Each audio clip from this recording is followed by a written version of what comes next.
Hey fellow creatives, it's Practicing Imagination here, and today I will show you how I made my Portal to Another Realm painting.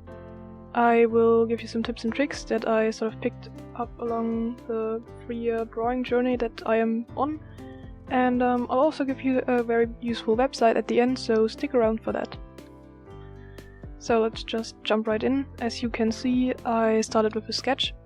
I pretty much always do this because it allows me to focus on the perspective and anatomy and also the composition first.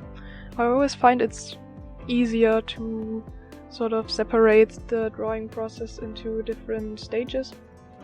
The next stage that you can see in just a second is sort of blocking all of the main shapes in, which allows me to focus on shape design, and then I sort of move on to the colors.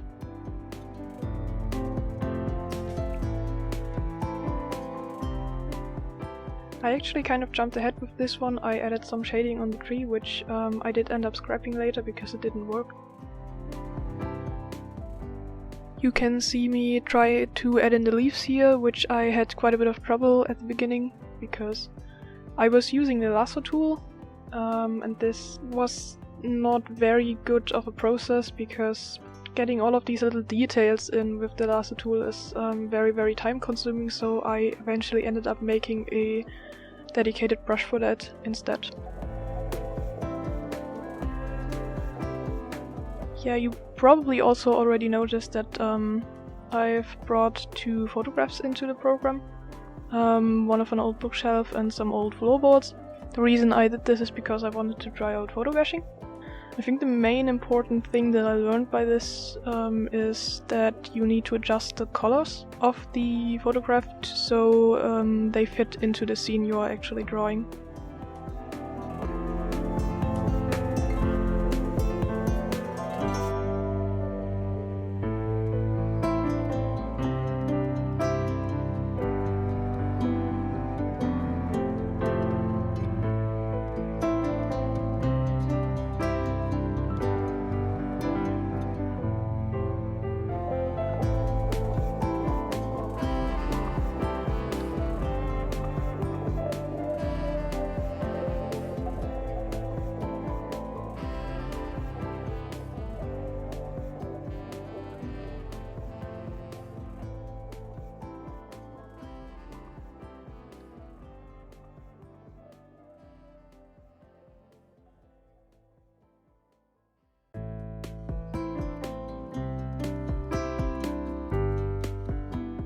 At this point I felt like my picture was a little bit too boring, so I went back to the sketching phase and decided to add some architecture, so some little fantasy-like houses that are sort of being built at the side of this tree.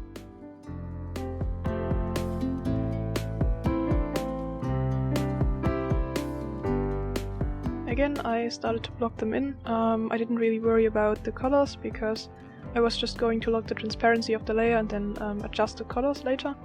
You can actually see me using blue here for the banisters, which is kind of funny. I just wanted a color that stands out from the tree.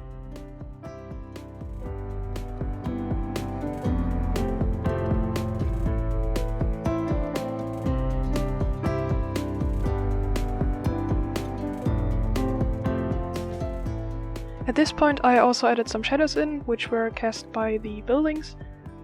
This is really important, especially if you're drawing sunlit scenes, because this contrast between the sunlit areas and the shadows is actually how our brain sort of tells us that the scene is sunlit.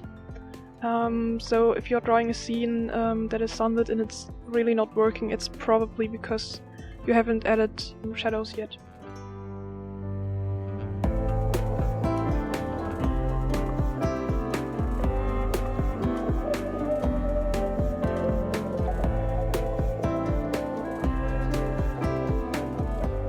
At this point I removed the little hole that was made by the portal. I just felt like it was drawing a little bit too much attention. And then I used the smudge brush to make the portal magic a little bit more swirly, because when I think of portals I always think that they are sort of constantly moving, and I would just kind of wanted to capture that feeling.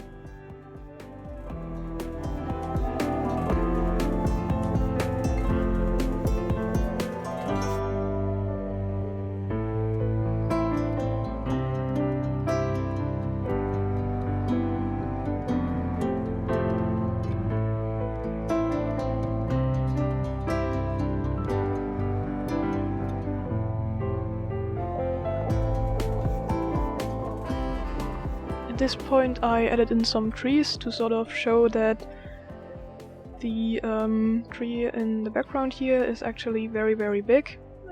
This sort of gives us a scale reference and makes it more clear sort of just how big the tree in the foreground is.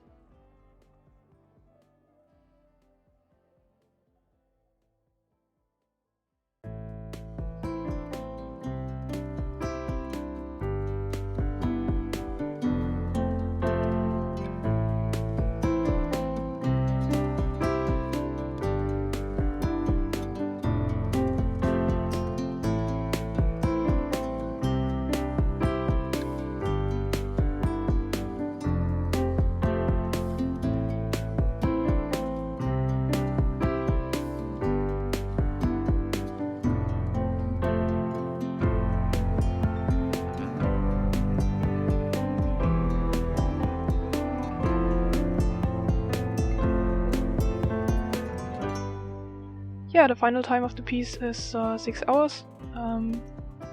Let me know what you think.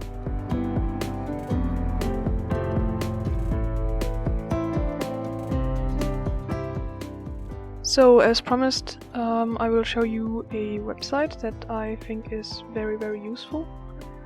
It is called Unsplash, and basically it's a website with a whole bunch of very high quality, completely free to use photos.